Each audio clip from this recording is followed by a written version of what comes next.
बहुत दिनसँ सोचैत सोचैत आइ लिखऽ लेल बैसल छी। लगैत नहि अछि जे एतेक रास सोच हम व्यक्त कऽ सकब। हमरा तऽ आश्चर्य लगैत अछि जे लोक कोना अपन सोचनाइ ईमानदारीसँ लिख दैत अछि। सुतले छलहुँ, फोनक घण्टी बाजि उठल। जाड़क मास, एतेक सबेर फोनक घण्टी सुनि पहिने तऽ भेल जे रॉन्ग नम्बर हैत, मुदा फेर कोनो अनिष्टक आशंका हुअ लागल।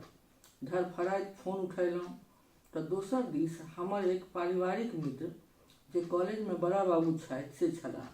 हुनक स्वर अत्यन्त दुखी छलनि। कहलनि जे विवेक बाबू आइ रातिमे खतम भऽ गेलाह। हुनकहि दाह संस्कार कऽ कऽ आयल छी। हमरा मुँहसँ अनायास निकलि गेल, कोना? प्रत्युत्तरमे बड़ा बाबू कहलनि जे आइ राति तऽ हुनक मृत्यु भेल छनि। समाप्त तऽ ओ 3 वर्ष पहिने भऽ गेल छलाह। 3 वर्ष पहिने ब्रेन ट्यूमर भऽ गेल छलनि से तऽ बुझले हैत। एतेक अवधि धरि बेचारे बड़ कष्टमे छलाह। हुनकासँ बेसी कष्टमे तऽ हुनक परिवार छल। बिछाओन धऽ लेने छलाह, शारीरिक रूपसँ अपंग भऽ गेल छलाह। शरीरमे मात्र प्राण छलनि। उठल बैसल तऽ नहिए होइत छलनि, बाजियो नहि सकैत छलाह। मात्र टुकुर टुकुर तकैत रहैत छलाह। ओ तऽ छोटका बेटा नीक पद पर छनि, तेँ एतेक दिन धरि बाँचल छलाह। बड़ नीक भेलनि, बेचारे मुक्त भऽ गेलाह। आगाँ सुनबाक ने साहसे छल आ ने इच्छे। बिना किछु कहने फोन राखि देलहुँ। जाहि समय हमरा विवेक बाबूसँ परिचय भेल, हुनक अवस्था लगभग 40-45 वर्ष छल हेतनि। पटना साइंस कॉलेजमे फिजिक्सक प्रोफेसर छलाह।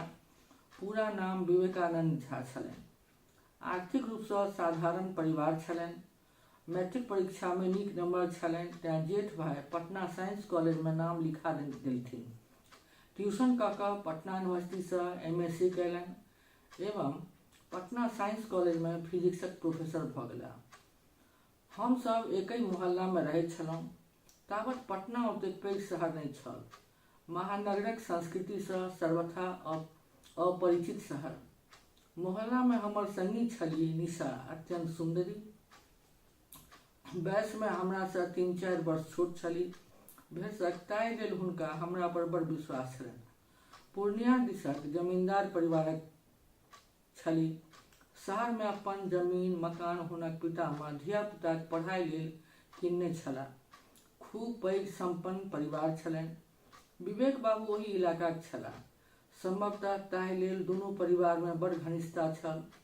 निशा सेहो BA परीक्षाक तैयारी क्रममे विवेक बाबूसँ पढ़ैत पारिवारिक संबंध एवं गुरु शिष्यक निकटता कोना एकटा नव आकर्षणमे परिणत भऽ गेल से ने निशा बुझलनि आ ने विवेक बाबू। विवाहित विवेक बाबूक वयसक एतेक पैघ अंतर सब जेना आकर्षणक पाछाँ मेटा गेल। निशाक ओहिना मोन छनि। विवेक बाबू कहने छलथिन, हम अहाँ जँ एकठाम रहितहुँ तऽ अहाँके हम एकोटा काज नहि करऽ दितहुँ, मात्र अहाँके देखैत रहितहुँ। निशाके हँसी लागि गेल छलनि आओर हँसि कऽ कहने छलीह, तखन खैतहुँ की? एक बेर विवेक बाबू कहने छलाह, हमर तऽ मानस देवता अहीँ छी, किएक तऽ हम तऽ सदिखन अहीँके स्मरण करैत रहैत छी। ओहि समय एतेक पैघ पैघ बात निशाके बुझबामे नहि आबैत छलनि। आओर कतेक बात एतेक दिन बीतलाक बादो निशाक ओहिना मोन छनि। मुदा एक दिनक घटना निशाक जिंदगी बदलि देलक। अल्हरि निशा वयस्क भऽ गेलीह। निशाक ओहिना मोन छनि। मार्च मास छल। पहिलुक साँझक बेर। निशा विवेक बाबूक संग कॉलेज मैदानमे बैसल छलीह। निशा विवेक बाबूक हाथ पकड़ि लेने छलथिन। चारू दिस सशंक दृष्टिसँ तकैत विवेक बाबू हाथ छोड़बैत कहने छलाह, लोक देखत। ई दू शब्द जेना निशाक जीवन बदलि देलक। हाथ छोड़बैत निशा ओतऽसँ घुरि गेलीह। किछु मास बाद निशाक विवाह भऽ गेलनि। हमरा मोन अछि कोना निशाक विवाहमे विवेक बाबू दिन राति एक कऽ देने छलाह। ने शरीरक सुधि छलनि आ ने समयक ठेकान। मुँहसँ बाजैत किछु नहि, मुदा एकटा दृष्टि सदिखन जेना निशाक पीछा करैत रहैत छल। एकटा पराजयक भावना, आहत दृष्टि हुनक नियति बनि गेल छलनि। निशाक दुरागमन छल। विवेक बाबू पर से विवाह से लऽ कऽ दुरागमन धरि सब छोट पैघ काजक भार छल। विवेक बाबू अत्यंत मनोयोग सँ सब काज अपन परम कर्तव्य बुझि करैत गेलाह। निशाक पति दिल्ली मूस अधिकारी छथि, अत्यंत हंसमुख सुंदर, एक शब्द में पूर्ण पुरुष। छुट्टी के अभाव छलनि तें दुरागमन विवाह संगे भऽ गेलनि। निशा सासुर चलि गेली। विदा होयबा काल मात्र एक बेर निशा भरि आँखि विवेक बाबू दिस देखलनि। विवेक बाबू के बुझबा में नहि अयलनि जे निशा के दृष्टि में पश्चाताप अछि अथवा उपराग, नव जीवनक उल्लास अथवा क्षमा भाव।